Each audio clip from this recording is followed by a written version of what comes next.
Telugu PMC ప్రేక్షకులకు స్వాగతం. Hi friends, మీరు గనక ఇప్పుడే మా ఛానల్కు వచ్చినట్లయితే మా ఛానల్ని సబ్స్క్రైబ్ చేసుకోండి. సబ్స్క్రైబ్ చేయడంతో పాటు పక్కనే ఉన్న బెల్ ఐకాన్ని క్లిక్ చేయండి. జీ తెలుగులో ప్రసారమవుతున్న సీరియల్ మేఘ సందేశం స్టార్ట్ అయిన కొద్ది రోజుల్లోనే బుల్లితెర అభిమానుల్ని బాగా ఆకట్టుకుంది ఈ సీరియల్. ఈ సీరియల్లో హీరోగా గగన్ పాత్రలో అభినవ్ విశ్వనాథ్ నటిస్తుండగా హీరోయిన్గా భూమి క్యారెక్టర్లో భూమిక రమేష్ నటిస్తుంది. ఇతర ముఖ్య పాత్రల్లో శ్రీకృష్ణ కౌశిక్, సుజిత నటిస్తున్నారు.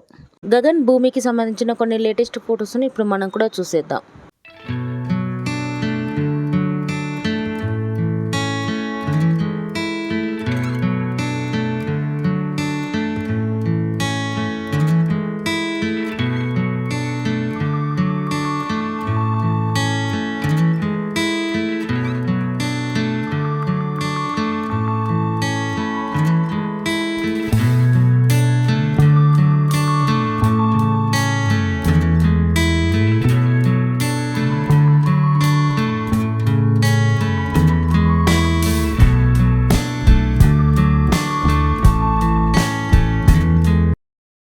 ఈ వీడియో మీకు నచ్చినట్లయితే లైక్ చేసి మరిన్ని టాలీవుడ్ లేటెస్ట్ అప్డేట్స్ మిస్ అవ్వకుండా చూడాలంటే తెలుగు పిఎంసి ఛానల్ను సబ్స్క్రైబ్ చేసుకొని పక్కనే ఉన్న బెల్ ఐకాన్ని క్లిక్ చేయండి.